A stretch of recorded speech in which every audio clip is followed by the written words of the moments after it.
Salam hormatly adamlar. Biz sizin bilen bugün 12-nji sepamyza geçeceğiz. 12-nji sepamyzda san şöhlesi, san şöhlesinde natural sanlary şekillendirmek diýen temany geçeriz. Indi san şöhlesi näme? San şöhlesine başgaça OX oku diýip aýdylýar. Indi OX okuny çyzjak bolup göreli. İlki bilen biz OA kesimi guraly. Sendik bir OA kesimi gurýas. Belli bir uzunlygyny ölçäp.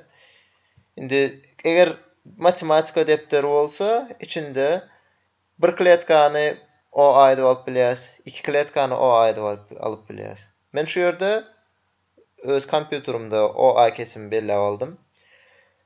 Ve OA kesime deň bolan kesimleri izi gider goýup çykdym. Şu ýerde 6 sany izi gider OA kesimi aldym. Ve izi gider goýup çykdym. Ve her haýsyny dürli harplar bilen belläp çykdym. Ve ondan soň iň ahirinde strelka koydum. Ya da peykamçyk koydum. Indi ilki bilen A nokodyň aşagyna 1 diýip ýazýan. O nokodyň aşagyna 0 diýip ýazýan. Sebäbi O nokod 0 sany garalykdan we O A kesimden. A nokodda eýem 1 sany şol aralygy geçdik. Indi ondan soň ýene O A'nın üstüne goýan wagtym men şu ýerde bir nokoda gelýän, onu B nokod diýip belledim. Ve şu ýerde 2 diýip belledim. Näme üçin 2?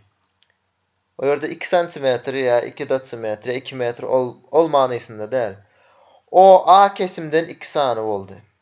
Ýa-da şu ýerde birlik kesimden 2 sany alyp goýdum. Şol sebäpli 2 diýdim. Izinden ýene de şol birlik kesimden oýan. Ve onu C diýip belledim.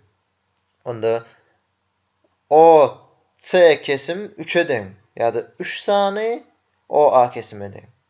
Ve şeýdi ýene de birini goýdum 4 boldy. Bu ýerde harp bilen bellemedim.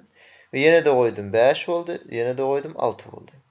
Ve şeýlelikde men şu ýerde uzunlygy 6 deň bolan bir çyzjak çyzdym ve izinden dowam edip bir peykamçyk çyzdym. Indi koordinatalary näme? A nokodyň koordinatasy 1 diýip bellenýär. O nokodyň koordinatasy 0. Ne şu ýerde görüşmüş A nokodyňky 1, B nokodyňky 2, C nokodyňky 3, ýerde M nokodyňky 5. Näçe sany birlik kesim bar bolsa, şol kesimi näçe sanysyna göre sany goýulýar.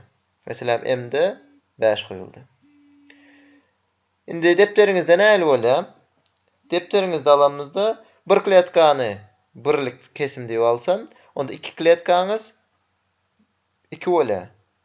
3-nji kletka gelende 3 bolýar, 4-nji kletka gelende 4 bolýar. Indi şu ýerde öýüşiňiz belläp alyň. Bu temamyz has ýeňil. Şol sebäpli videomyz hem gysgaçyk boldy. Öýüşine de bir sanjyk öýüş berýän. Birlik kesimi 1 kletka edip alyň. 1 kletka edip alyň ve aşakdaky harplary şol depteriňizde OX okunda belläň. Şunuň bilen biz sapamyzy geçip gutarýarys. İşleriňizde üstünlük arzu edýän. Hoş sağ olun.